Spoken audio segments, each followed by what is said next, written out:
Pinuntrang kontrang sang retno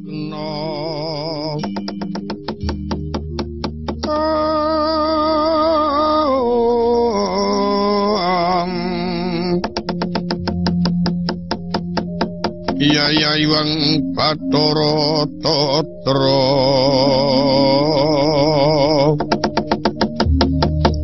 Sini waing tinju maya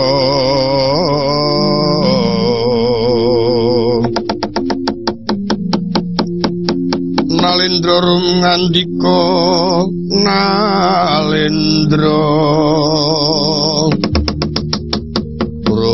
ngandika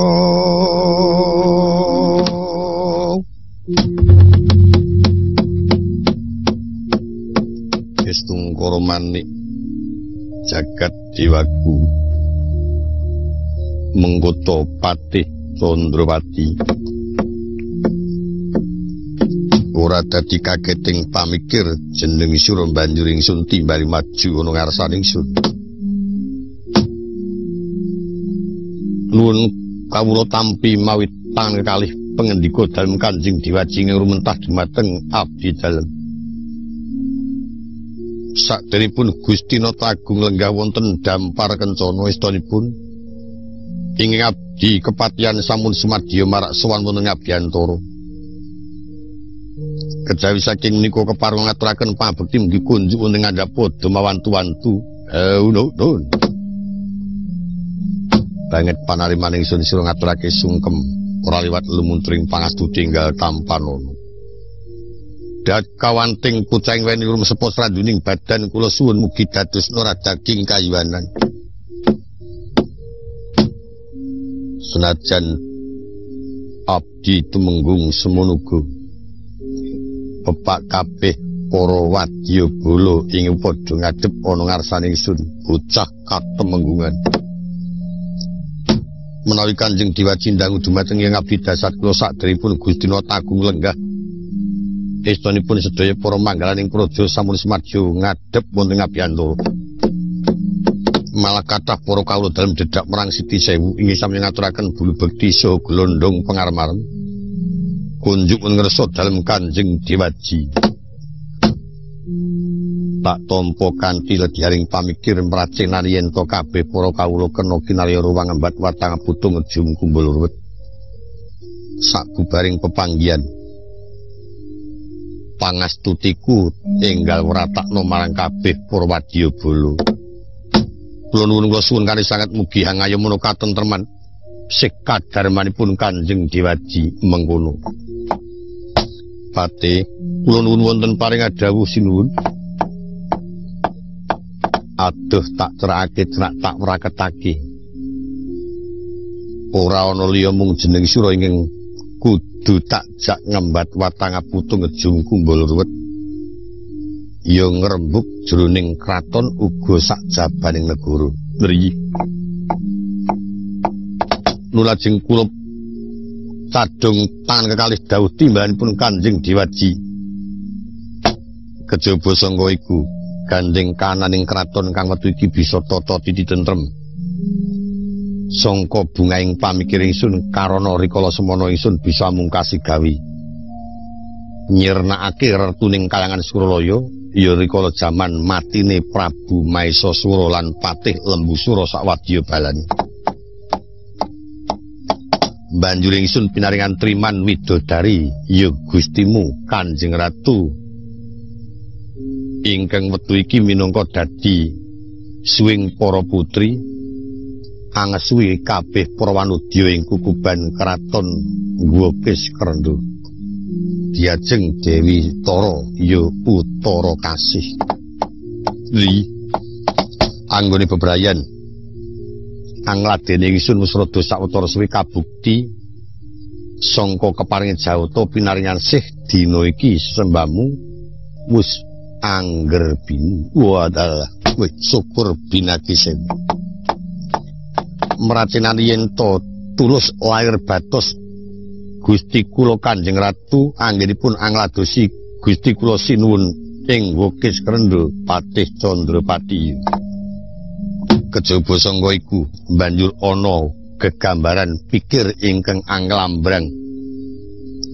Awit rikala uncatku sanga ing kraton Pancuran Manik bebarengan karo adikku Si Guarsa. Iya Sugriwa, Tri. Ora ana liya kang kinala jalaran padha prebutan. Pusaka kang aran Cupu Manik Astagina. Nampa sapudhaning jawata kang mbok menawa minangka kang geneping sejarah lalakonku, satemah aku karo adikku padha Dewasraya ana sendang malik rupa, iya sendang Siwah Dirja.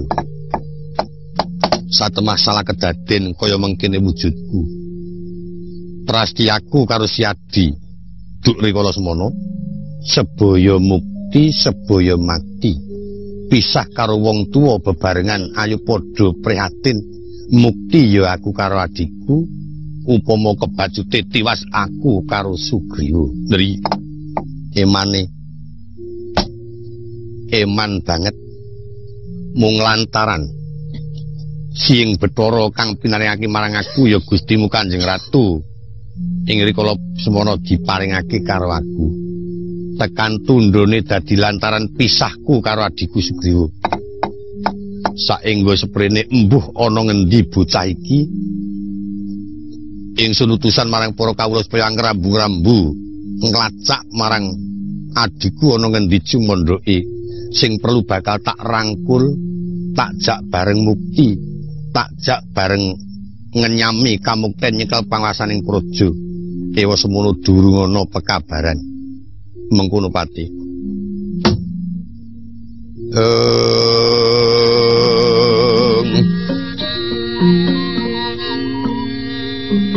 Leng-leng ramyang kang driya liriwang candra kata wengan sumu ing tias lir katuridan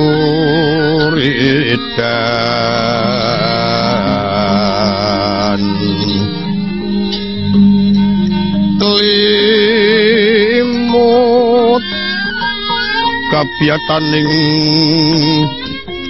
rucit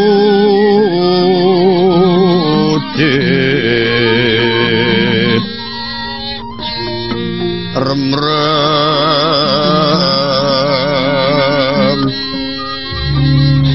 driya manawung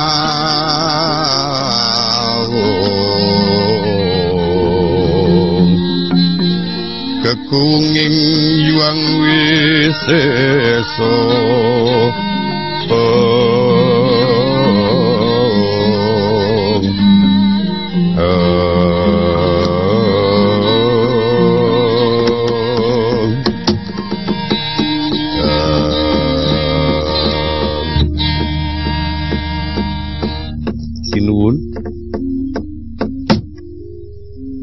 menapa pambukanipun diniya namung karana ingkang rayi Gusti kula Kanjeng Ratu lajeng kangge jalaran pisahipun Gusti Nata Agung kaliyan ingkang rayi Raden Guarsa.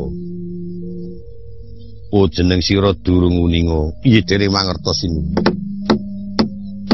Rikala mateni Prabu Maesasura lan Pati Lembusura. Dheweke ingkang Cimentraka bakal sagu mateni tak uja supaya maju peperangan mlebu ana telenging guwa. Usana tekaning ndata dheweke kalah. Ih, sak banjure ingsun ingkang tumandang. Nanging sakjroning ingsun tumandang wis suka paweling marang adikku. Wigatekna ilining banyu guwa. Yen banyu mili abang nggambarake yen Maesasura Busura mati, nanging yen banyu mili putih pun kakang ingkang mati. Yen to mengkono kedadean banyu kang mili putih guwa tablegen. Tekaning ndata karana ingsun nyekel sumune Maesasura lan Busura tak dukumba pecahing mestaka satemah nimbulake banyu mili abang karo putih. Tanpa nganggo diteliti luwih dhisik satemah guwa ditablek dianggep yen ingsun mati sampyuh wusana banjur ingkang nyadong ganjaran adiku Sugriwa. Sawise dewa analiti terang yen to ingsun ingkang bisa mungkasi gawe wusana banjur tetep diajeng Dewi Tara dipasrahke marang ingsun satemah ana kono jalarane adiku Sugriwa ora akur karo aku. Wah. Barang sepele dadi gawe. Yen dipun triti janipun mboten sepinten namung urusan wanudya. Ngantos dados pisahipun antawisipun kadang kalian kadang. Iya kaya mengkono kena diparibasake senyari bumi sadumuk bathuk. Ndri. Ewa semruyen pancen dasare diajeng Dewi Tara tak rembugi mengko gelem ngladeni karo adiku sangka tulus lahir tulising batin aku rila diajeng Dewi Tara bakal winengku marang adiku Sugriwa. Ning ucapane nggih mboten sae. Mboten sae. Monggo sing ana kedadian iki sing tuwa ngerbutake adine. Lah kok dadi malah kosok balen. Muga wonten ngriku menika awanipun dados malah kosok wangsul ya wis ora dadi apa. Ya muga-muga Jawata maring ana eling adiku Sugriwa yen panjenengan kepengin palakrama trima ora duwe pertimbangan diajeng Tara supaya milih widodari, milih putraning Narendra meduning putraning Pandhita. Aku saguh anglabuhi sing nganti paripurna. Mula ora ana alane nyebar para wadyabala enggal telitinen lan golek ana yen to wedi matur mengko tak perpekane dhewe ana ngendi jumandha adiku Sugriwa. Nun kasinggihan sinuwun. Dening utamaning nata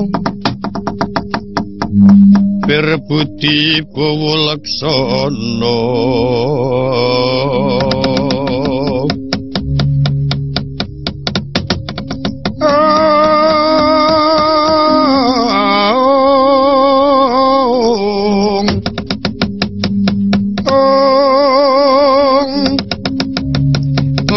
kang bawa laksana mangkono aku ngenyo paring dono angge ganjar saben dina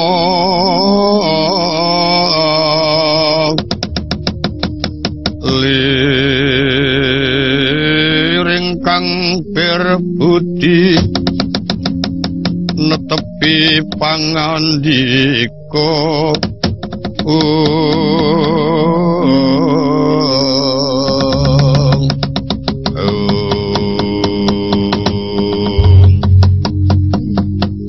rikala semono sang Subalinata estri manah arsa dawuh marang sedaya para abdi tinanggenah angupaya kang rayi Raden Gwarsa ya Raden Sugriwa ingkang sakendran datan kersa sesrawungan marang Kadang Werda.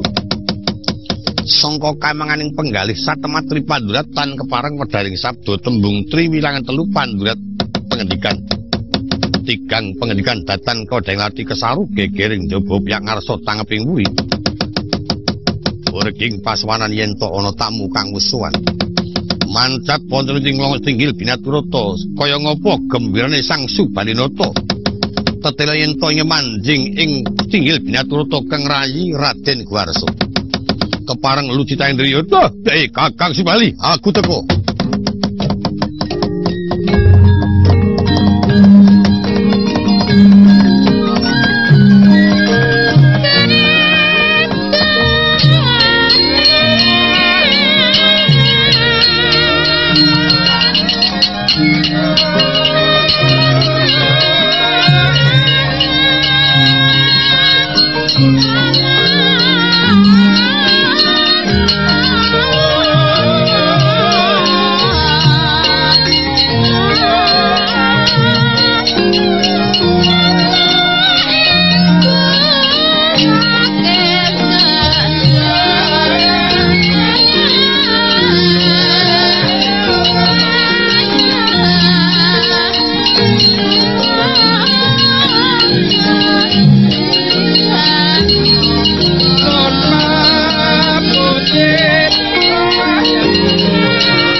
ya lumengser sang nara pati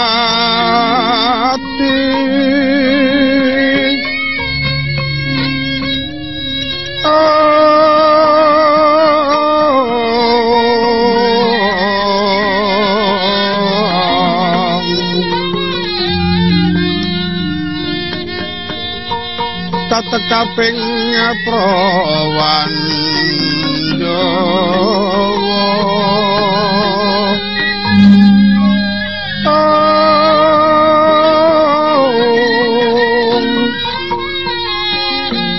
panono kang kudewa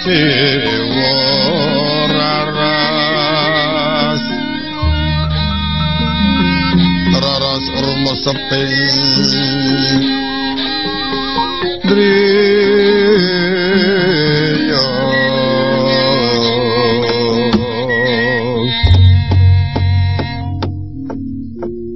Pati ngunun wonten paring dawuh sinuwun aduh rumangsa lega atiku ora kanyono-nyono sing tak arep-arep sing kudu tak goleki malah bisa eling bali karepe dhewe aduh matur sembah nuwun sang lajeng kula aturi nimbali keng rayi sinuwun. Iya. Adiku di bocah bagus. Sugriwa sawise prayoga lenggah padha Basuki Dimas Guwarsa. Yen ora slamet ora tekan kene aku. Medene aku bali rak slamet. Oh la iya. Kakang Subali padha waras. Ya pamujimu kaya ora ana siji apa. Syukur. Urip kepenak ndek bojo mono. Aku mono ya seben wong tekate aku ora ndek bojo sak paran-paran. Dadi wong ora duwe. Kula ngaturaken pangabekti Raden. Tak trimo. Kowe pati ngaturake bekti karo aku. Ih, kesinggian. Wong yen jumeneng ratu ya, sandangane mompior. Pati yo ganteng, aku mono dadi wong enom. Tekate wis dudu sedulur Kakang Subali, buktine ora ana sing goleki karo aku. Lho mengko dhisik. Aku utusan para kawula tak rewangi nglebur laku njalak peninggal. Ngurbanake kawula kang upaya yayi nanging durung ana ketemu. Sing do golek iku sing cenanangan ra weruh. Apa aku nyepak-nyepak kok?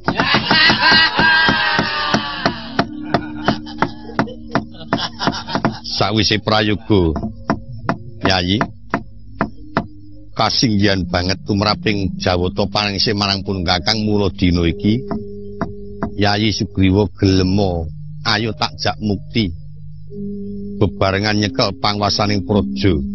Yen to perlu tak lenggahke dampar pun Kakang sing ngembani sing dadi ratu Dimas Sugriwa. Ratu ki panganan apa? Dadi ratu lan bojo ya kecurut. Ora dadi ratu lan bojo ya sukses. Kok dadi ngendika sing kaya mengkono? Lire mengene Kakang. Aku sakjroning kagol bakal kepengin duwe bojo Mbak Ayu Tara Kasih. Seprene aku ora kepengin mukti. Iki tekaku perlu bakal mungkasi rembug. Mingkare Kakang Subali tresna karo aku apa ora? Iya kudu tak tresnani.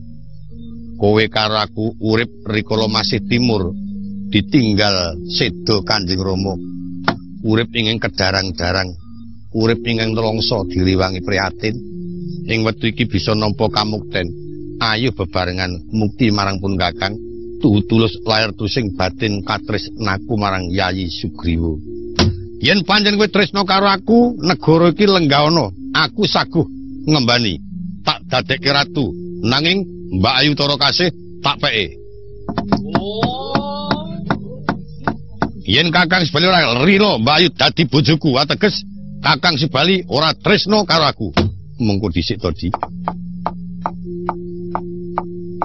Upama to gelem Mbak Ayumu ngladeni marang Yayi Sugriwa wis dek rikala semono. Saknyatane Mbak Ayumu Tara Kasih tak paring dawuh supaya ngladeni Yayi nanging dheweke tansah mengkak-mengkok ora gelem. Ora gelem nek mergo tok ajani. Tak gambarke wong ngulungake manuk dulunge nggon sirah digendoli nggon buntut. Amangsa klakono manuke gelem tak melu aku. Nek pancen tak ulungke los, manuke terus tak gawa. Lah kowe ngulungke ya ragu-ragu. Upamane pun Kakang maringake mbakyumu dadi pertimbanganmu dina iki saya keduwung meneh. Malah prayoga kowe kepingin bakal palakrama tak palakramake. Apa putraning pendhita, apa putra ratu? Mbok ya putra dewa pisan tak rewangi ndeku-ndeku sagupun Kakang lamarake. Lire upama mbakyumu dadi pertimbanganmu wis keciwa Yayi. Kejaba iku sagupun Kakang lamarake. Lire upama mbakyumu dadi pertimbanganmu wis keciwa Yayi. Kejaba iku kebacut tresna marang pun Kakang malah wektu iki wis nggerbini. Lah apa ora keciwa ing atase Dimas tak paringi pertimbangan kok wis nggerbini. Lho nek pancen lila mah benerang.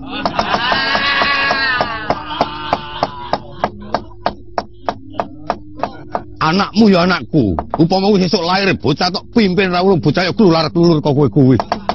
Nek dadi anakku terajang terginas ngono, Kang. Wis saiki mingkare lila apa ora? Mbakyu Tara Kasih tak jaluk. Yen pancen rila kepiye nggonmu ngendika yen pancen ora rila wiwit iki aku wis padha karo lenga karo banyu karo Kakang Subali. Aja meneh kok aku kon ndeku-ndeku nyembah dengkulmu gelmo. Bisa kelakon aku ora pati-pati kerasan ana nggo wis kendhet durung ilang nyawane Kakang Subali. Kapengkaton mingis-mingis tinon lir landheping Trisula.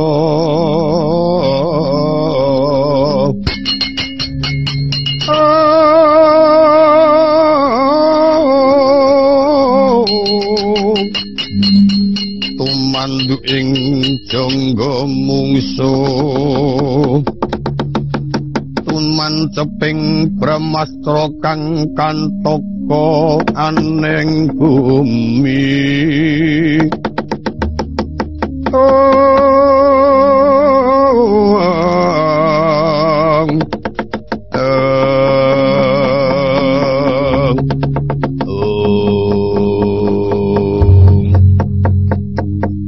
Mangke rumiyin Raden kula aturi menggalih langkung rumiyin. Estanipun panjenengan menika kadangipun Gusti kula sinuwun ing Wekis Krendul. Nang yen mekaten ngendikanipun sami kaliyan panjenengan nebak dodol nengaken katimonggo. Yen mitra saking pritanganipun Kang Abdi kepatihan. Ing estanipun Raden Sugriwa kedah ngluhuraken dhateng ing Raka sak sedanipun ingkang Rama menika minangka gentosipun ing Rama. Ini wajib dipun tulat, wajib dipun angsu kasmerwane. Ora sampe ngomong. Kowe glendang-glendeng mulang karo aku penyakit iki. Anggem pinter kowe ngono apa karo aku? Duhun. Ming patih pangkatmu ming patih niti praya kok.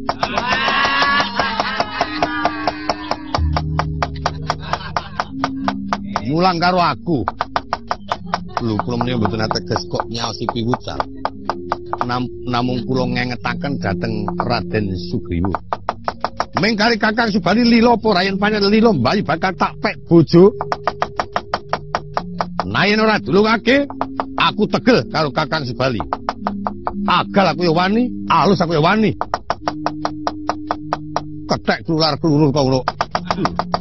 Yen panjenengan badhe ngancam sedanipun ing Sinuwunata ing Wekis Krendul.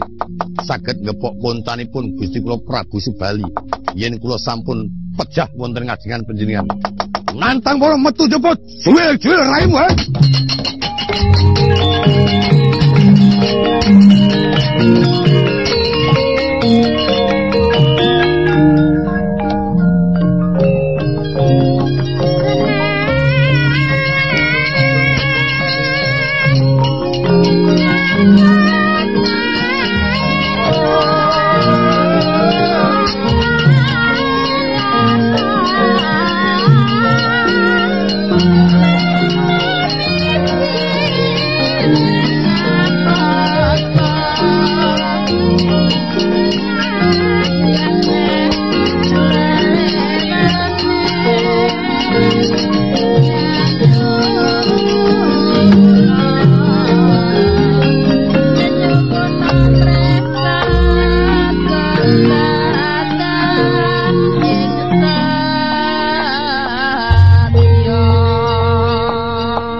nyambut tambur kangjeng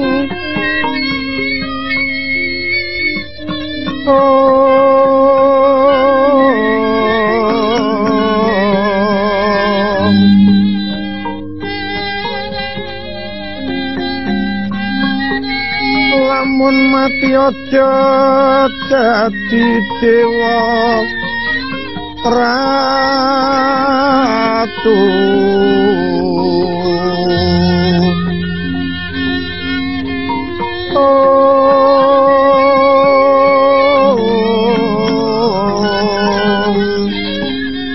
sukma ilang kontrang kantringan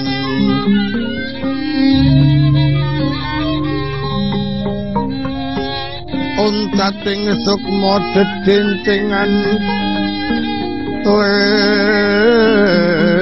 ganggeng kulawan lumut manut ilining tirta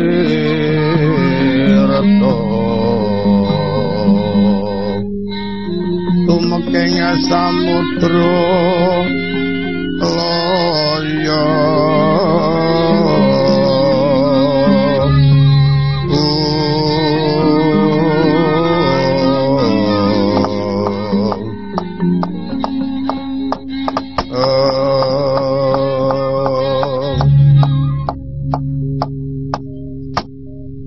kaya mengkono penemune adikku anggonku keronto-ronto ditinggal wong tuwa pisah karo sedulur Kakang Mbok Dewi Anjani wis ora ana pekabaran adikku Sugriwa kaya mengkono kenakalane Pate sejatine jeneng sira kleru ora ingsun dawuhi teka banjur kumawani nantang karo adikku wis ngerti watake Deksura yen guneman kasar malah mijeni perkara sinuwun awit saking muntaping dada kula panjenengan dalem menika tansah dipun tresnani utawi dipun sembah-sembah tiyang sanegari teka lajeng rayining akan kati monggo inggih mengko kaprisan sedaya para praja semanten kathahipun ketingalipun kados pinata braja rumih dada kula sinuwun wis to saiki mengkene aku tak nemoni Diajeng Tara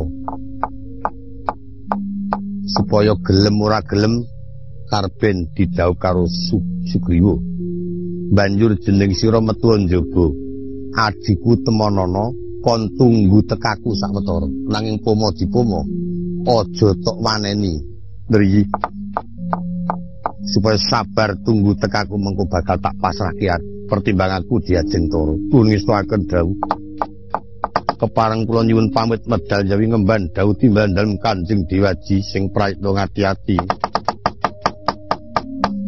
senajan ingkang abdi nyuwun pamit sinuwun iya bocah tumenggung sing praitna ngati-ati kabeh para wadyabala padha diparing tresa ora kena banjur padha gumregah ing pamikir aja dianggep yen iki keraman aja dianggep yen iki bebaya awit iku urusan pribadi antarané aku karo adikku dari sediko kepareng lengser saking pasuwanan sing padha waspada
Purna Sabayanata sabda Pandhita Ratu.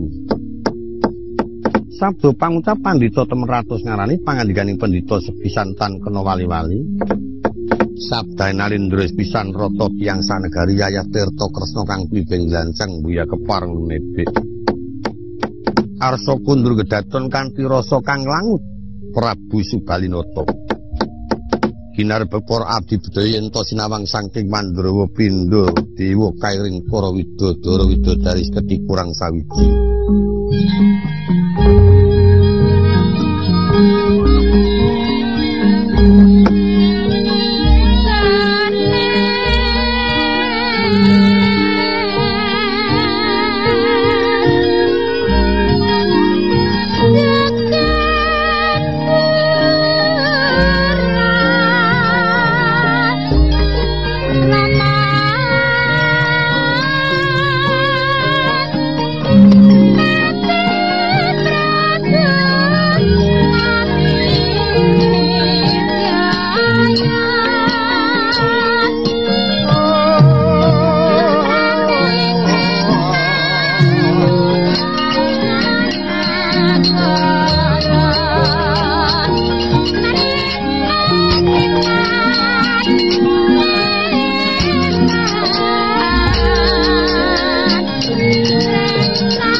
bopong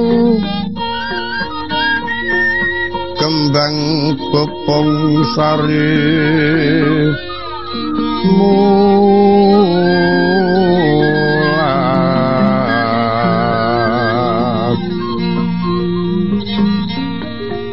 kembang trate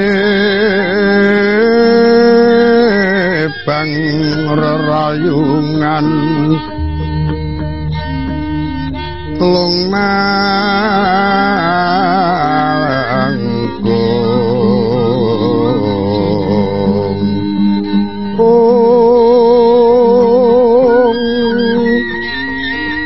mambat pepulatan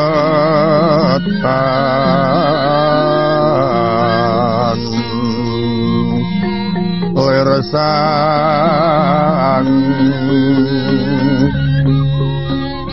kembang karang sungsang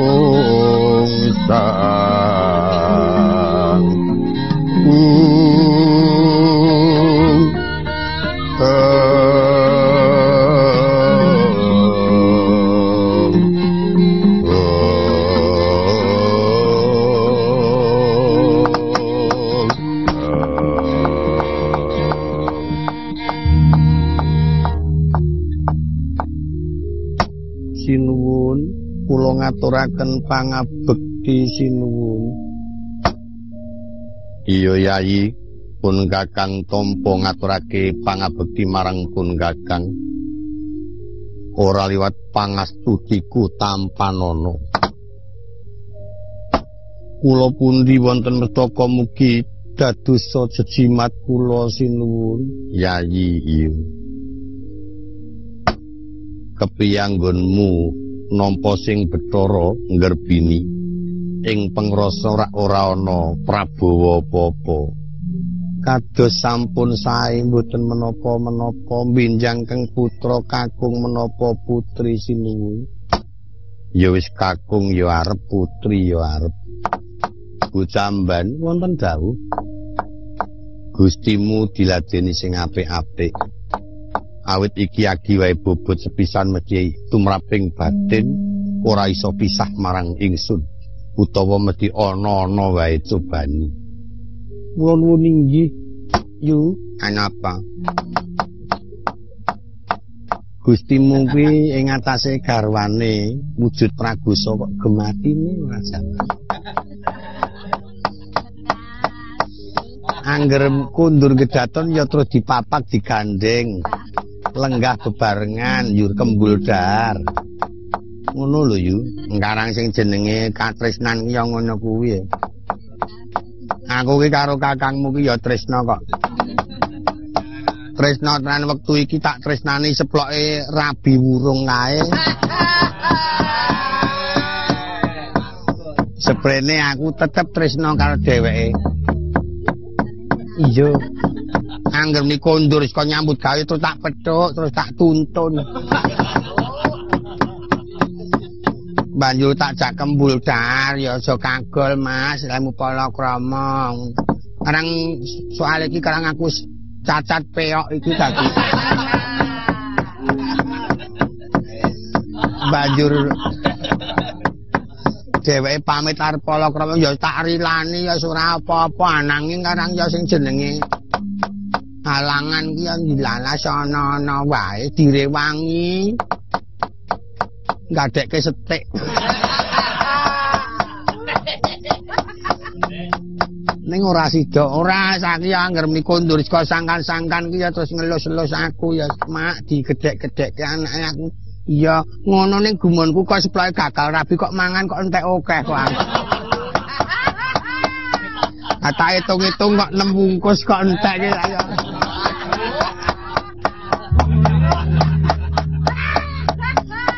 Kok rada rahap aku muni ngono seploke gagal palakrama iki. Ayo kowe iki ya kebangetan kok. Ya nek nang dalem ki ya duja. Ya tak uja kok angger teko kok ya muni gila agek dine iki karo juragane.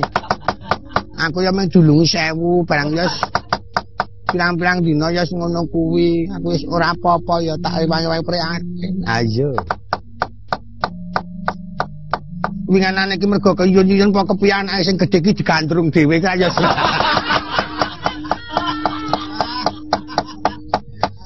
Ora umum kena umuman. Ana anak dhewe kok digandrung dhewe. Karo klengkang-klengkeng kae. Karo nyikat iket.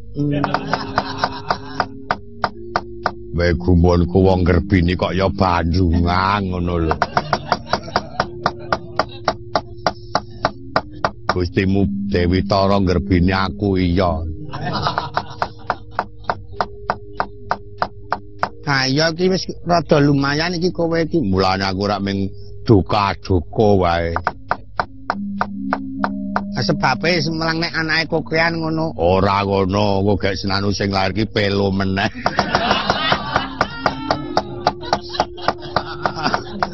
Ana anak pelo kok terusan rak ya ora umum. Ayo mesih dhisik kae. Kae jar-jare rada melek sing. Dhisik kae le cacate le ra iso basa moko. Nek umuman ora cetha ngono ki. Ya biar-biare mergo bapakne iki nglidik karo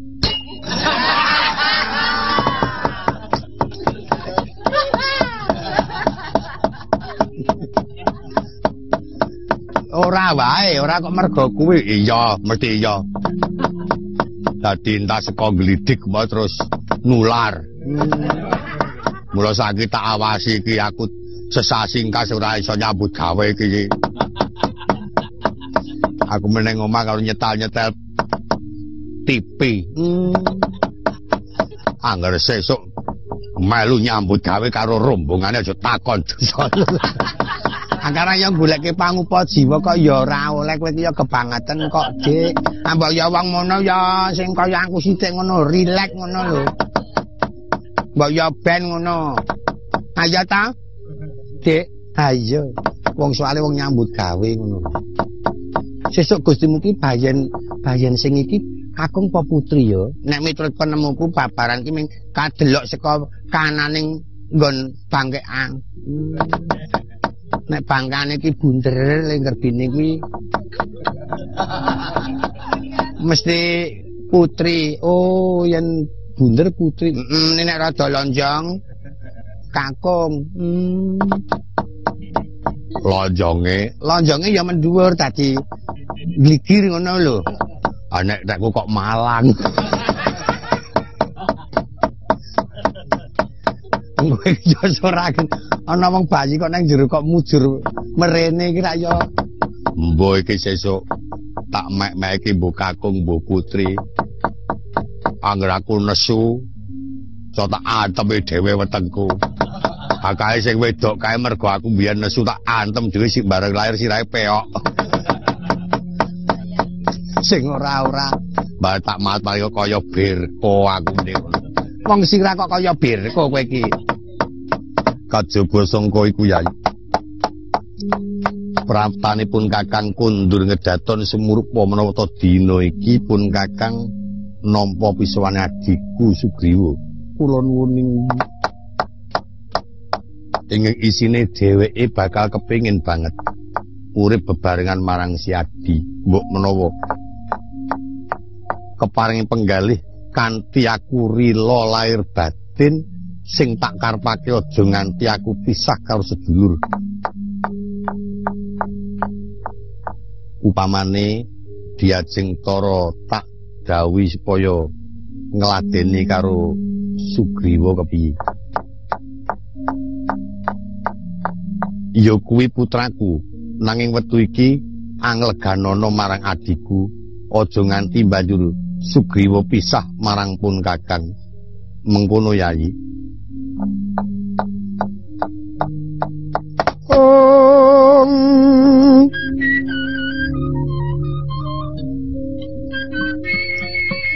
Surem-surem kiwang kara kingken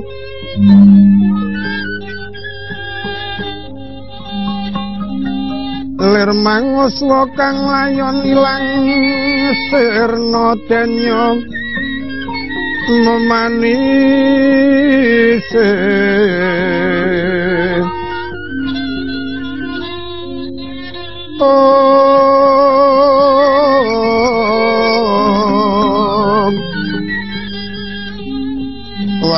manira layu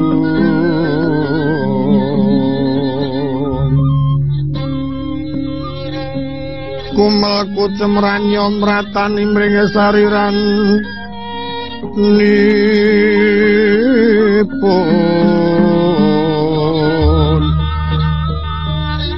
melesenya lutira kawang-wang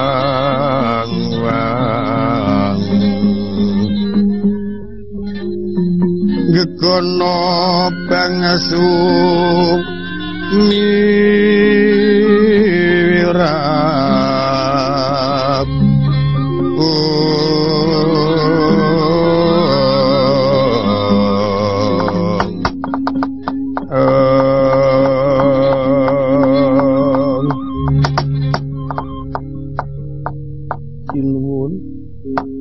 yen cara mekaten kersanipun kula mboten sinuwun. Lho, aja kleru penampa.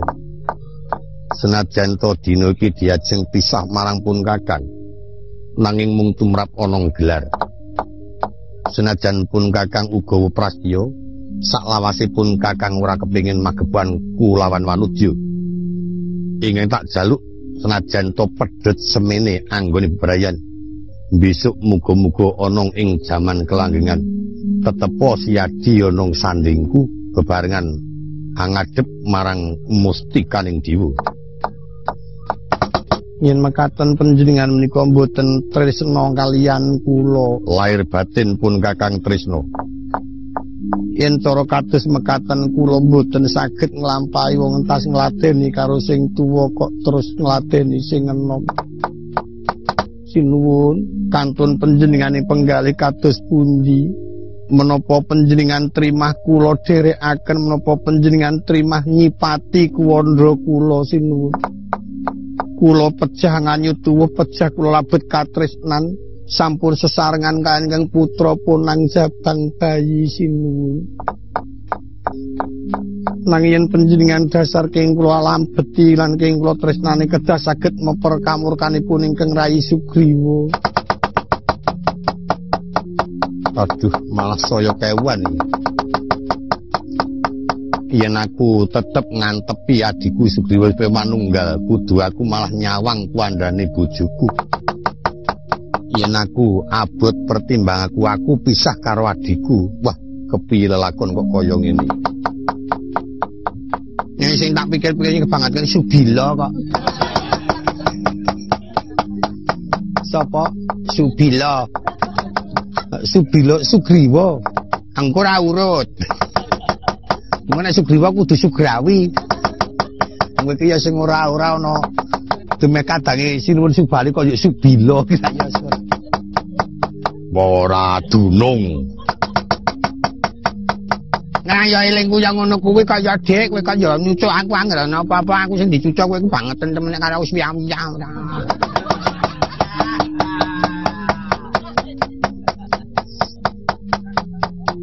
Apa-apa luput yang aku iki nggon gawe wong luput.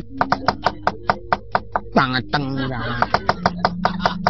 Anggranu kleru. Ya aja ngono kuwi yo kok yo nesu.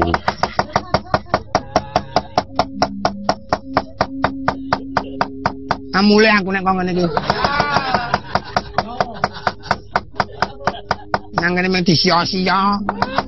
Keketong anak terus. Kok keketong bocah-bocah.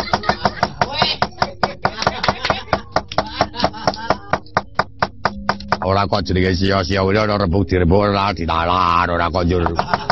Soale kowe karo kowe kene iki bahat nang paran ngono yo ora. Akeh aku nang paran ngono yo ora. Akeh aku sing wis awake kaya ngene tetep tak nderekake marang gudemu kok kowe arep bali ra yo.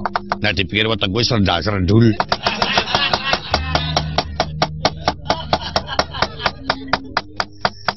Nah ora kowe iki ora meteng beteng kowe pancen yo gedhe kok ora.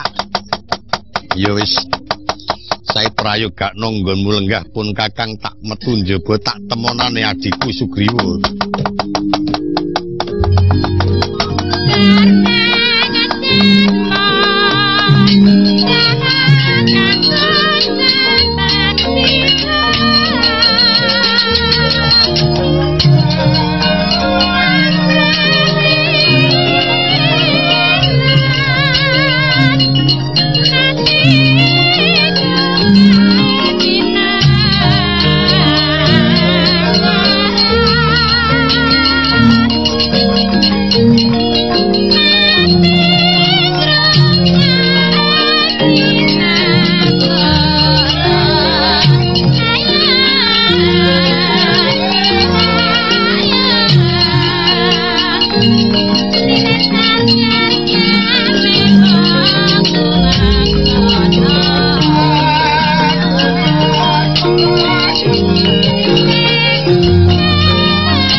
Kurdos rumah bangga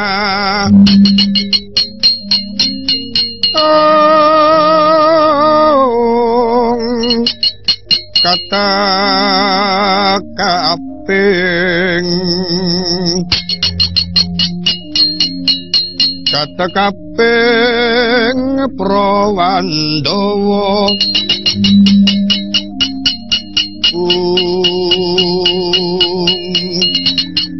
Gumregut magut ing ayudha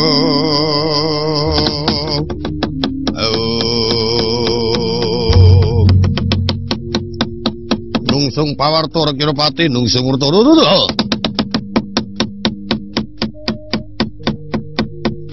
bocah tumenggung Yudapati kula nuwun wonten paring adhawuh Regyanapati Candrapati kabeh para prajurit lho wis padha ngadhep kabeh para tetungguling senopati sampun Kang Abdi tumenggung Renggapati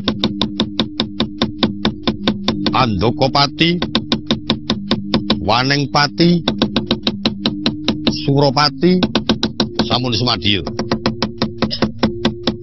yen pancen padha sumadya sumurupa dina iki ing kraton Ngokis Krendha ana para gawi sejati pancen dadi pangarep-arep Gustimu Raden Sugriwa ing supaya banjur digoleki wusana durung nganti digoleki wis kundur kunduri Gustimu ora bisa nimbulake tentreming penggali Gustiku sinuwun ing Ngokis Krendha malah bisa nimbulake trenyuh penggali Gustimu awit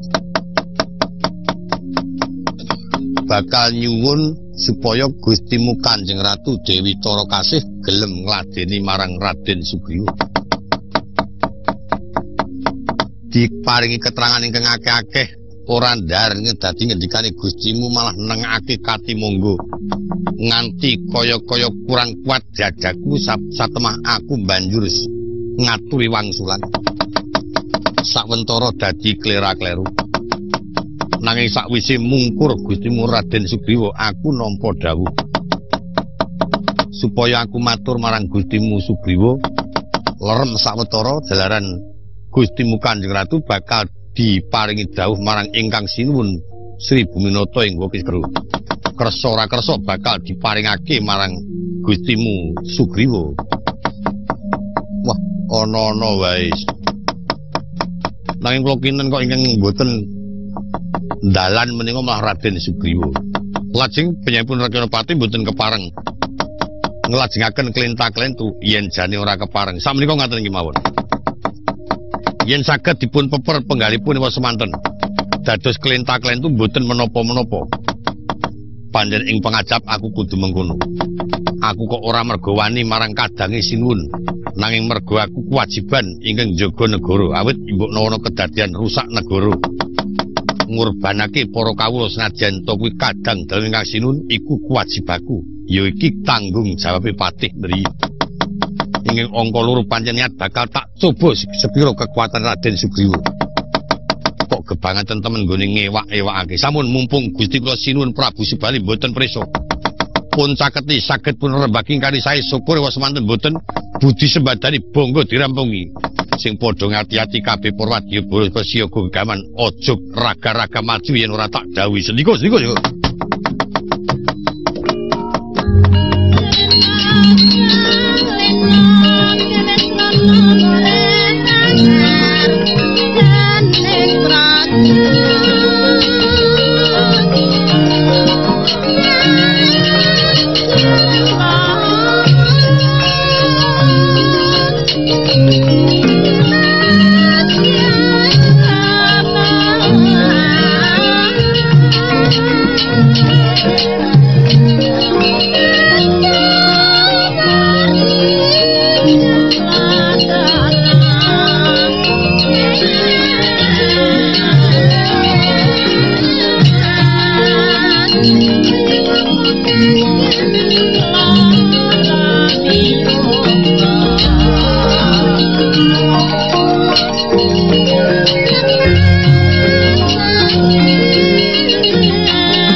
lir kang mangawur manggang tinon lir tengaraning prajurit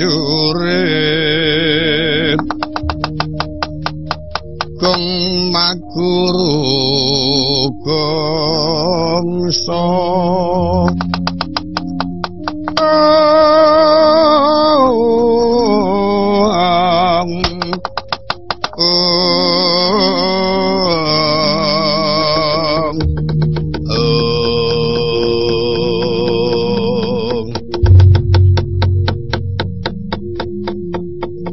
Jembawan kula Raden aku ki ngejak kowe kuwi janjane upama ta kowe iki ora gebacut kewulu karo aku wegah ngejak kowe kuwi wis ora ana gunane klumbrak-klumbruk iki mongko mesti nimbulake rugiku yang ngejak kowe kuwi paitan apa mung brengos-brengos tok wis coba kepengin udut njaluk kepengin mangan njaluk mongko mboncengke ra iso yo gunane apa kowe kok ngono kuwi istanipun namung kepareng nderek panjenengan derewit jaman saking ing pancuran manik panjenengan ingkang kula dherekaken lajeng kados pundi menapa sampun pinanggihan ingkang raka Gusti kula Subali wis nanging bola-bali Kakang Subali paling kethek sing merengkel aten-atene Mbak Ayu Dewi Tara tak jaluk yen gunme mono kaya-kaya ngulungke nanging batine senajan ngulungake kaya ngenyek karo aku iki patihe sing gumedhe kumingsun sumentaka ngedekake sayembara perang sayembara pilih lha apa ya mripate ra weruh nek aku ki sedulur lanang sing diderekake apa kepiyut senanangan mbok ngaten Raden panjenengan menika piyantun ingkang binetara traing nalendra utami yen ngendika menika ampun ngantos kasar-kasar mangke mendak dipun tulodo dumateng tiyang sanes kepiye kowe ngandani aku kon mlathok sirahmu wong kuwi ndek watak dhewe-dhewe tak kandhani ora sang ngandani agek ngelmu wali songo dhewe-dhewe kok apa meneh penemu menungso ngomongi wong guneman kasar-kasar ya ben awak-awake dhewe kok kowe sing salus-alus aku ora iso alus tampeng sisan waduh tampeng iki dikapakake kok sajak kowe ngeri temen kowe tak du karo balane Kakang Subali wani ora wah mboten wantun wong brengose taplang karo kerengan kok ora wani le bededah-bededeh iki njur ngopo wong kula gesang menika mboten badhe kula gegulang Pancakara angudi dumateng kesaenan gayuh kautamen nyatane ora tau mersudi karo ngelmu kok dadi bisa kandha gayuh kautaman dipun gayuh kautaman kados panjenengan menika yen panjen badhe mersudi lan ngudi gayuh kautaman badhe mboten mesubrata arepa ora semedi layan panjenengan kersa ngurbanaken tetulung dateng sinten kemawon ingkang nandhang keserakat menika sami kaliyan gayuh kautaman nyukupi butuhing liyan menika ya ateges gayuh kautaman nyenengake wong menika ya gayuh kautaman saminipun kados kula kepengin remen-remen nanging nyatanipun biaya mboten cekap panjenengan ajeng lenggono inyo iki nggo urunan menika gayuh kautaman wis ora gugu kautaman ngejak melarat kok ngono kok wis cukup ora cukup kowe golek dhewe nah ra tenan payah remuk iki awakku ora ana kedadian lek ngarang wingi kae kowe angger ora wani tak du karo balane Kakang Subali aja takon dosa ida-ida dhewe. Ih, wantun sampun.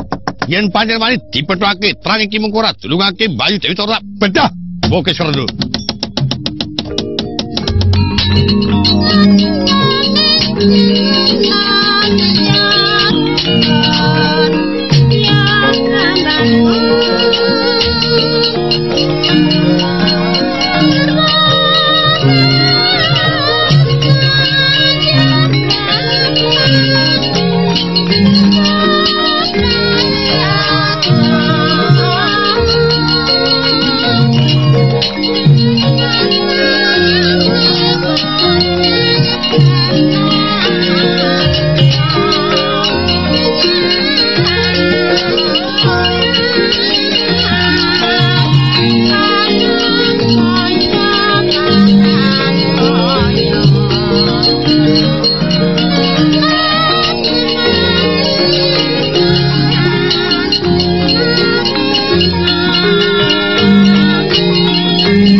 Kepapa keperangguling satru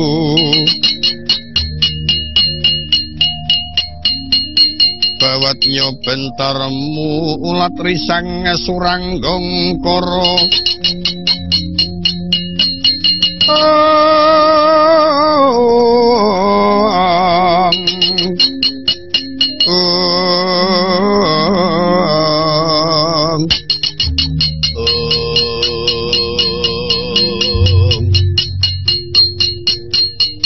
Patih Candropati, ih wonten dawuh Raden.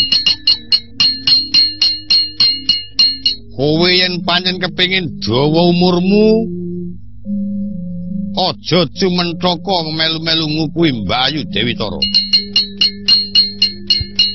Raden, kula kepareng munjuk atur.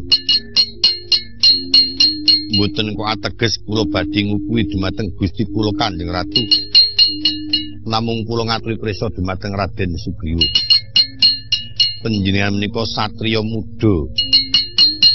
Dasar kaliyan Kang Raka menika tunggil Rama tunggil Ibu. Upami wonten kedadosan panjenengan lajeng dipun ladosi Gusti kula Kanjeng Ratu. Menapa mboten menggali lingsem ing atase duwe pertimbangan wae kok nganti ngrebut garwaning sedulur.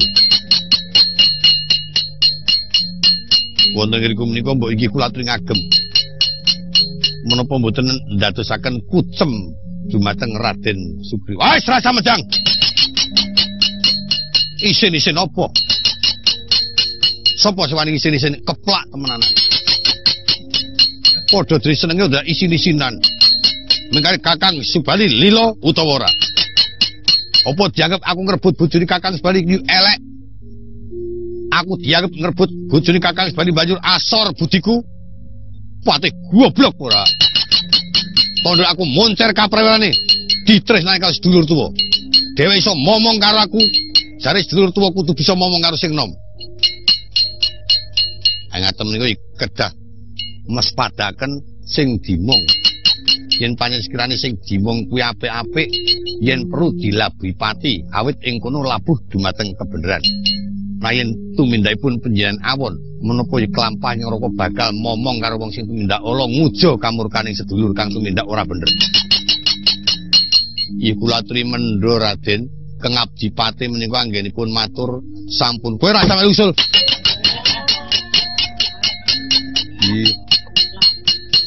Ora ana gunane le matur. Ngestokaken jawuh. Kowe iki di resiki yiyitmu barang ya ora ngrumangsani. Ingaten menika ikan karana kula rak daran nampi dawuh kowe adisa ngaten. Ana para gawe ya ora iso ngewangi-wangi malah menging-menging. Amrih prayoginipun nek kowe sing dikarep ngodor wae. Nek kowe sing dikarep ora gelem bantu malah ngelekake.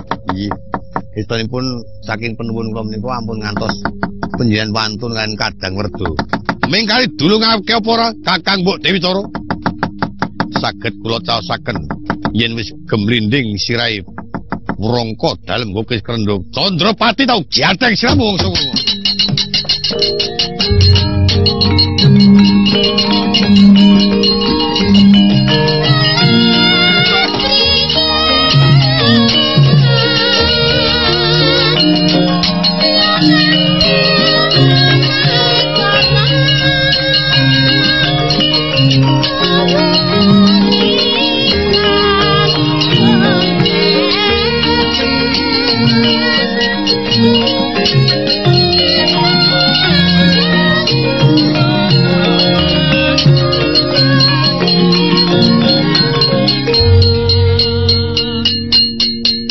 Bawan, wonten dawuh.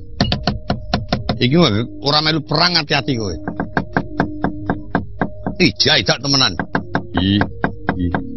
Janipun kula menika sampun trimah nglokro mawon. Yen gadawan perang menika sampun boten patos gejegi. Upami ta wonten ingkang maring upah kowe perang tak opahe kula trimah nyuwun opahe mawon. Anggenipun nglampahi perang trimah mopo. Ora wani karo Patih Candrapati? Muni ora wani ngono. Ayo muni. Pantun, yen pancen wani dal wae, ora iso ngundurake prajurit saka Gokis Krendho. Ija kowe. Wah, wis.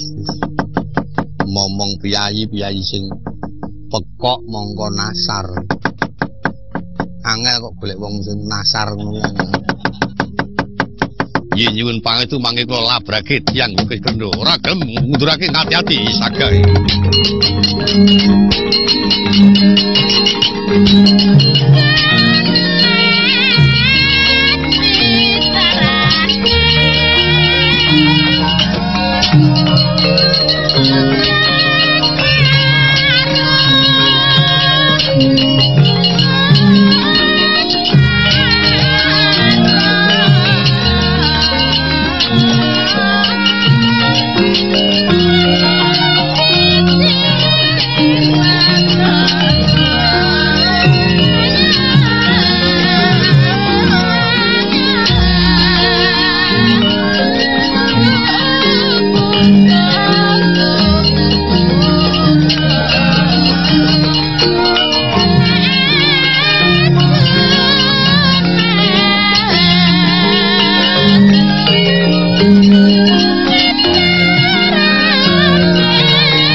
Katekaping runanggana gelar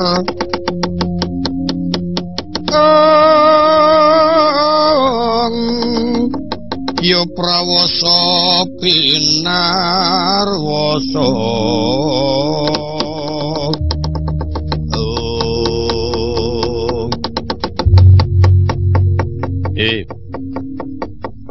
Patih Candrapati onong paran yen kena tak pringgake becik kowe saiki semingkira Gustiku sinuwun ing Gokis Krendho daturi tedhak mrene supaya pepanggihan marang Raden Sugriwa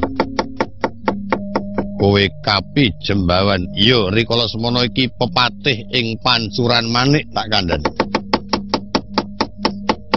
kowe ora usah melu-melu ora sah banjur melu campur tangan urusan iki. Yen kena pringgake becik wis semingkira mengko mundhak katut dosamu marang Raden Sugriwa. Wis ora peduli. Aku ora wani musuh karo kowe ora weruh mah dikeplaki dhewe aku. Ningare kowe gelem semingkir ora? Ora gelem semingkir rawi-rawi rantas malang-malang putung. Bisa tak bodol barisan sangka ing Gokis Krendho tak nggo giatheng siramu mangsa dawa.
patut banget sing jenenge Patih Candrapati pancen bola-bali wulangane Gustiku Prabu Subali.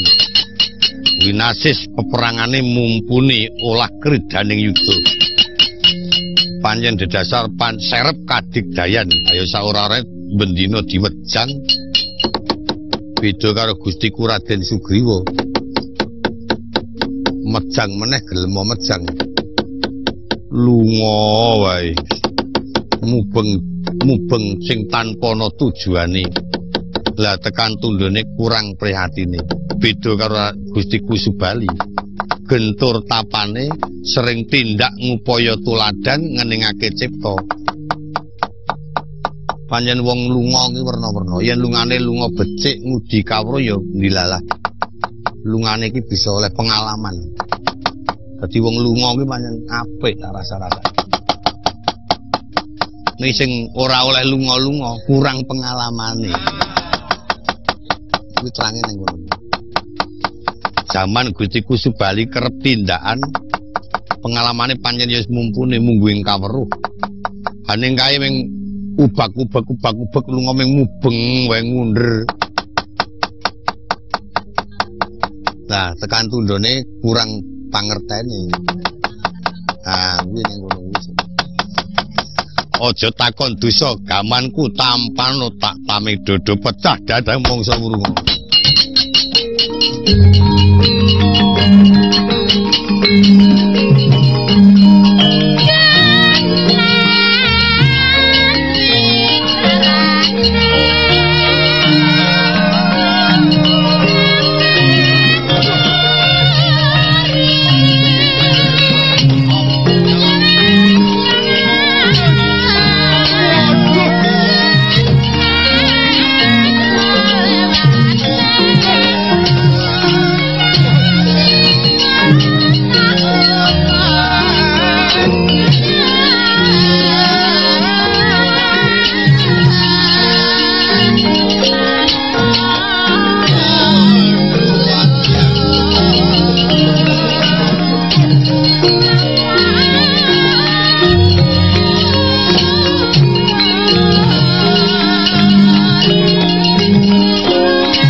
Katriku mulung mangrempak ing wadya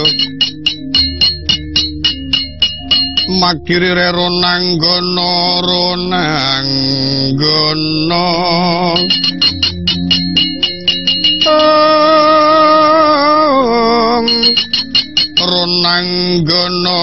gawe gelar sira wang-wang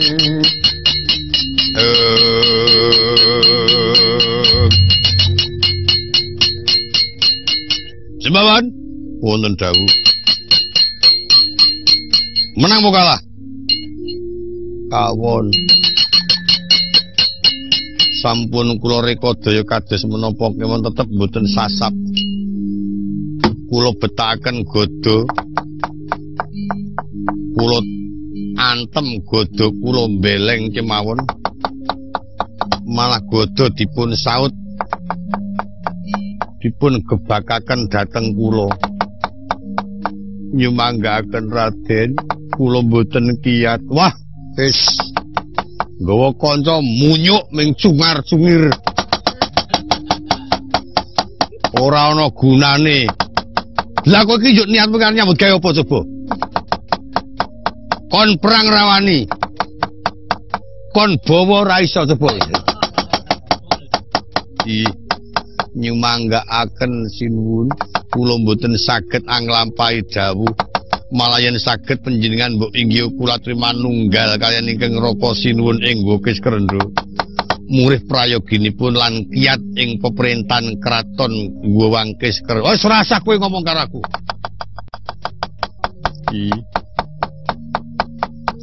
lha kowe kethek kok ora gelem beker munyuk Inggih. Yen kula munyuk sampean. Ayo padha. Nek bagus aku kowe. Nek jane yo salang sebat. Nek mergo kono bagus rak jelaran kono menangan nek jane yo rondo. Dodone dandan yo ganteng aku. Mbok beker. Wong le dadi munyuk dereng suwe beker ki boten kulino. Titiane munyuk kan buntute cendhek. Beker ya ora iso klular-klulur. Minggat kono. Panjen ya bagusi. Nek karo kancane ngoso-oso. Ate Candrapati minggat labrak kowe.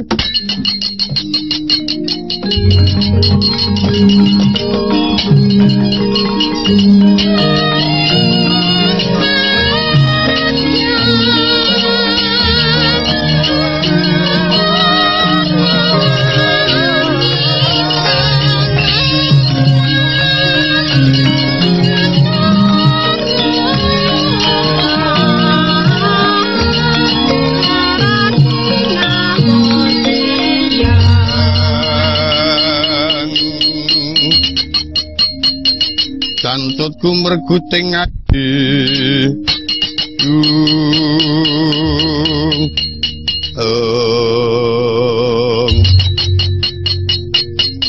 Candrapati wonten dawuh Raden.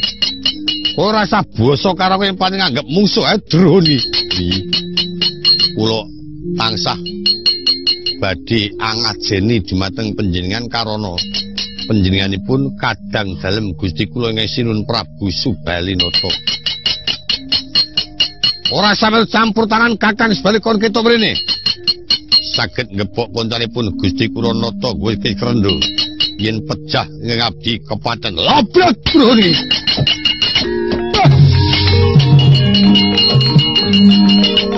Ampun ya Wang.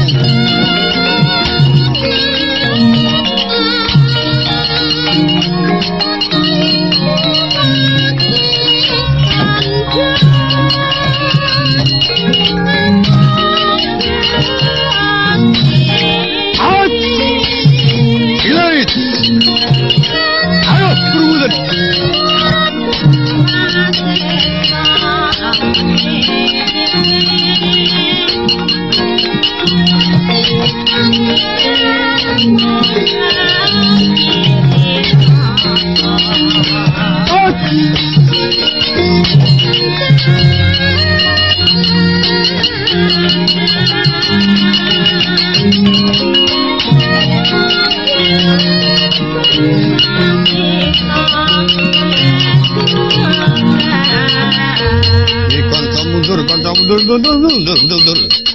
Raden Sugriwa muring temenan, bubaring para wadya bala kaya gabah dinteri. Awit bakal namake pusaka Sangga Runggi karana ajrih yen to pinaringan duka marang Gusti Nata Agung. Ya skarpen tekad-tekadan wong kerengan kuwi luputa lara ya mukti, luputa mati ya urip. Upama kita ujo ora urung aku sing dadi korban. Menawa ora tak tanggulangi ora urung para wadya bala sing dadi sasaran. Aja takon desa Sangga Parung brodol jaringanmu.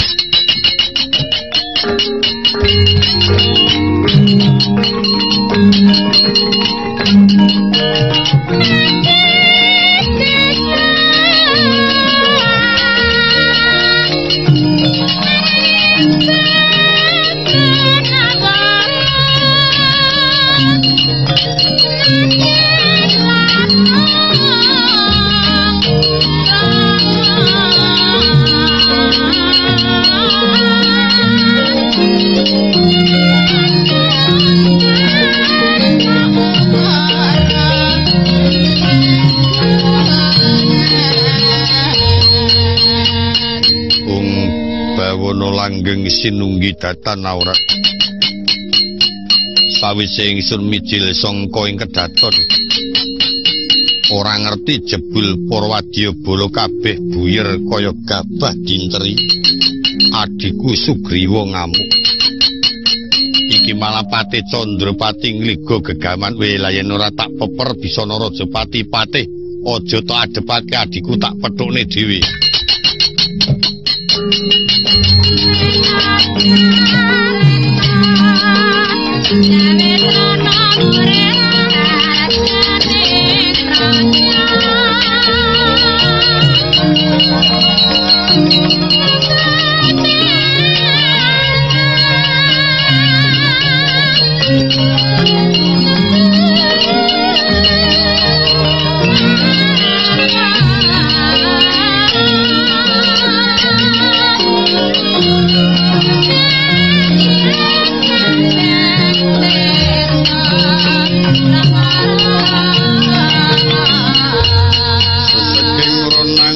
Kya tumandanging ayuda mandi pusakan risang singa barong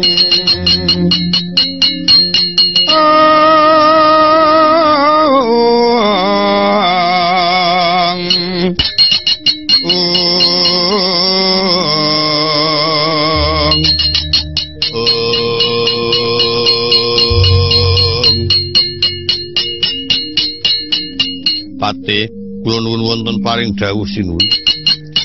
Aku mangerti yen to kowe nyekel gegaman arta nggo apa. Badhe kula angge mejahi ingkang rayi Raden Sugriwa. Lho. Agi ora katon tak goleki murih gelem bali. Sakwise gelem bali kok malah bakal tok pateni. Piyambakipun temtu badhe damel risak ing negari tuwin ngurbanaken para kawula. Yen ora tok pedhokake ora kelakon gawe kurban, ora kelakon ngrusak negara.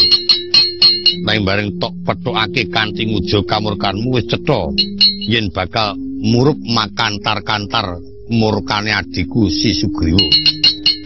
Kabeh para prajurit didhawuhi mundur. Ndri tak pethukne dhewe arep tak ajar tak pateni kuwi sedulurku. Ngestakaken dawuh.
Minges kurdanira sing katono aneng asta curiga likan kang kinarya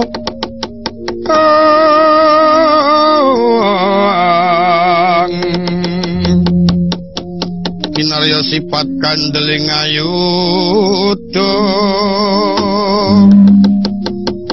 maguting pupu mulat Prawandawa suta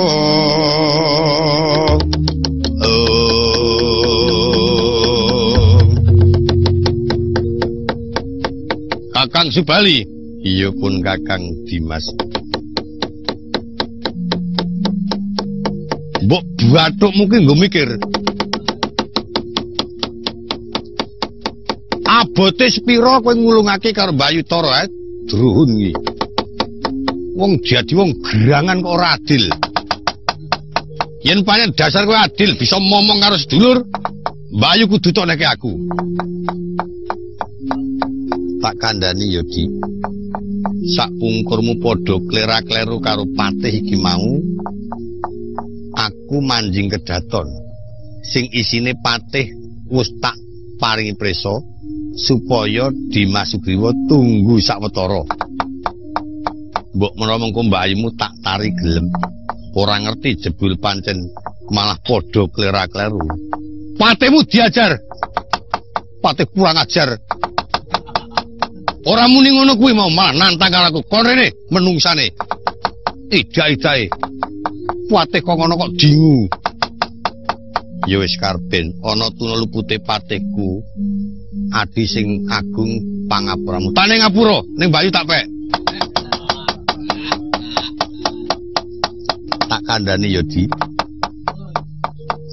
Mbak Ayumu tak tari malah nangis. Awit ngeman marang ponang bayi pisan. Ingkang angka 2 mitruska ature Mbak Ayumu trima mati yen to nganti aku nglilakake marang si Adi. Kuwi sing ora tatanan iki kowe kuwi Kakang Subali. Nek pancen biasa kuwi bathukmu kono to mikir ora ana bedane aku karo adikku, rak ya muni ngono. Terkadang malah ganteng adikku. Aku ya goblok ora jamak. Mengko adikmu atau adikku tak dadekke ratu. Aku tak terima dadi balane, kowe dadi bojone adikku, rak ya ngono dadi sombong pikire wong enom. Lemu jauh karo Kakang mbok ya ming glenak-glenik. Kowe gelem nek ora gelem ya wis muni ngono. Monggo dhewe jane ya tresno karo aku. Ya pokoke mengkene ya Di. Kowe saiki palakrama wae milya wanudya ngendi sing tok karepake. Mengko tak biyantu. Perkara kowe kepengin dadi ratu, dadi ratu. Aku tak trima ndongkol ora ana alane aku ngembani sedulur nom. Nanging mung siji Mbak Ayumu utara kasih terang yen ora gelem dadi bojomu. Kowe milya wanita apa 10 apa 20. Ayo sprek. 10-20 biayane kuwi. Ngayo bojoke ora makani ora muktekke. Pokoke arep tok jejer-jejer nganti 50. Aku nek ora mbayu tara ora. Tenan kuwi. Mas saiki kowe rabi wae Kang. Mengko tak biyantu. Tak iring. Ragato dhewe. Milya dhewe. Waton Mbak Ayu dadi bojoku. Mbak Ayumu ora gelem. Pokoke Mbak Ayu gelem yen Kakang Subali mati.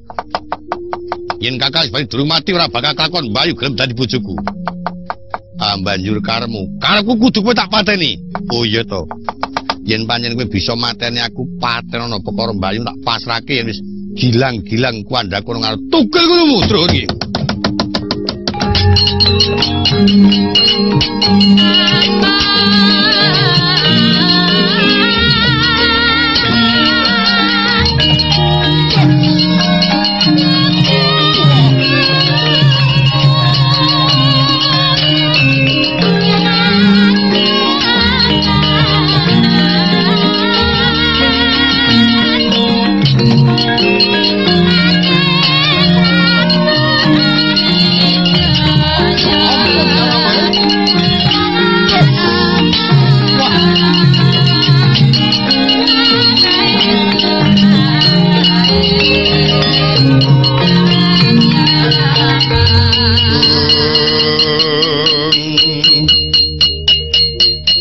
Mundur saking ayuda Prawandawa umyang aku muruh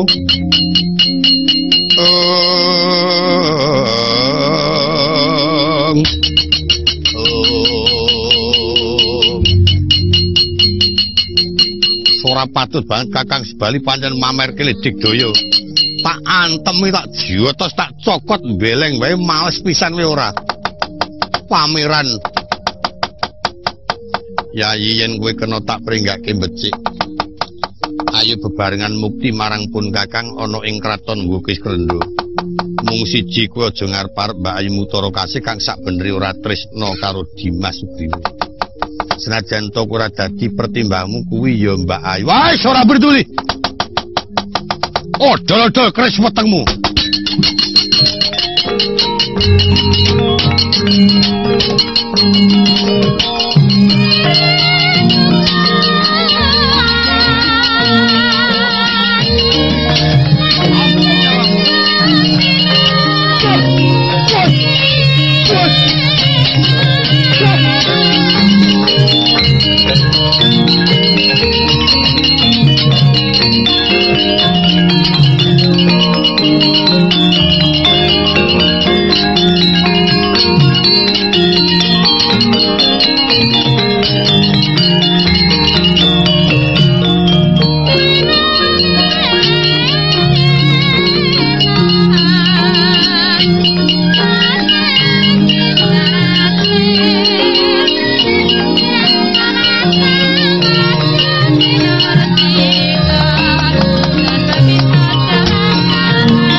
Mundur saking ngayuda angirit Prawandawa kang wis lumaris manjing wana swaraning pendeta ngara mundur kang munya mangungkum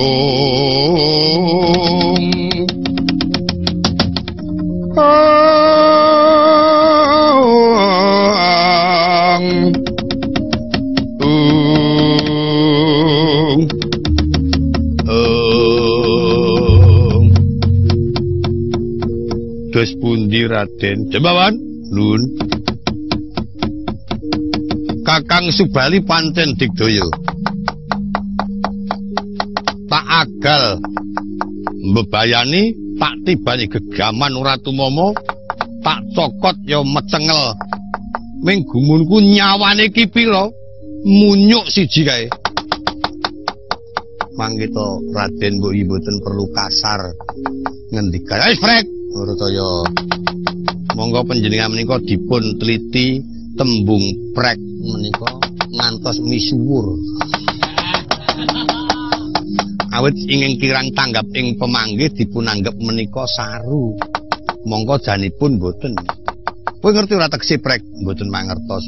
Prek ki aku wis ora ngurus omongmu. Oh iya. Mbuh. Oh iya. Singkatanipun mbuh prek. Iya. Ngantos kondang Sugriwa prek. Yo Ben, sing ngandhake saru anggere ora. Lah iya. Watone ora. Aku pokoke ora bakal manut sapa wae sing mulang karo aku. Oh iya. Mekaten. Monggo janipun panjenengan menika dipun tresnani kan Kang Raka. Alah tresna kepiye? Tresnane Mbak Ayu neke aku. Lah iya. Lajeng kersanipun sak menika aku arep tapa aku. Kakang Subali digdawe mergo tapa. Mbok menawa aku yen tapa, mengko aku iso ngalahke Kakang Subali. Anggenipun tapa dhateng pundi? Wis sak nggone lekku seneng tapa nang endi wae. Kowe kudu melu karo aku. Ih. Bisa menika ngaten kemawon. Tenimbang panjenengan ngoyo-oyo priatos badhe dipun oyo-oyo kados pundi dereng kinanan saged sasakan ingkang Raka. Sakmenika kantun panjenengan kula dherekaken manut miturut tumungkul dhateng Kang Raka. Kowe njaluk ilang siramu apa njaluk slamet? Ih. Yen njaluk slamet melu aku. Nek njaluk ilang siramu kena tugel gurumu. Lambemu cungar-cungir. Yo wis ben. Sarang wong kasar. Ngopo madumet? Alah. Ya lambe kethek niku ya umadumet kok. Diruruwi umadumet. Kowe melu aku gelem ora? Iya nderek. Ditutke laku ayo padha tapa dari nyuwun pepintan kekuatan Marjawuta. Apa seranane Kang kita ngalahke Kakang Subali? Monggo kula dherekaken Raden.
Tata yen to pandhita kang wis klimpat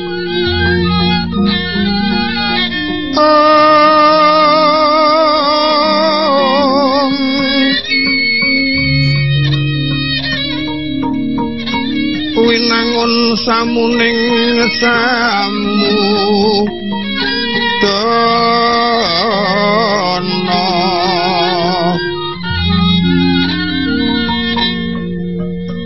mengkuliring kasujanan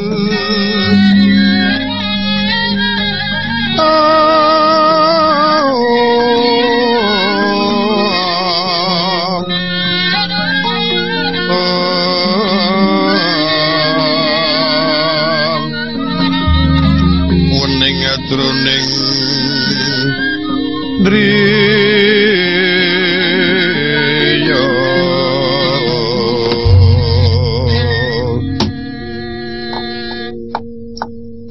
Pati nuwun wonten paring dawuh sinuwun ora nyono ora njimpe menapa adiku Sugriwa kaya mangkono penemune ora kena rinangkul murih prayoga ora kena ginawi becik wis tak uja kadigdayane supaya dheweke rumangsa iring karo kadigdayaku banjur gelem manut miturut marang aku jebul tekaning ndata malah nglungani sangka paprangan padha lumayu bareng karo Patih Jembawan lajeng saking kersanipun menapa prayogi dipun tututi dhateng pundi lumiyatipun ingkang rayi senajan kaya ngapa pangrimukku tak gambarake geni kang murup agi gedhe-gedhene tak kira bakal kelakon dhewe manut marang pitutur kang becik awit sanyatane agi kedunungan jajalanak meri aku bakal nuwun marang Jawata ayo munggah sanggar planggatan mung saka penuwunku muga-muga adiku eling karo kasatriyane banjur bisa eling marang kadange werda kena takjak ngembat watang aputung ngejum kumbul rut kaya ngapa senengku yen aku karo adiku bebareng ngembat negara nggo wis krendha iki paringaning dewa iki yen mekaten kula kantun nderek kersa dalem kepareng kula cumawis dipun ratus wonten ing sanggar planggatan kula kepareng nderek minggah nenuwun dumateng paring Jawata mbiyantu kersa dalem Kanjeng Sinuwun iya muga-muga ngudanani panuwunku para dewa ingkang minulya kasinggihan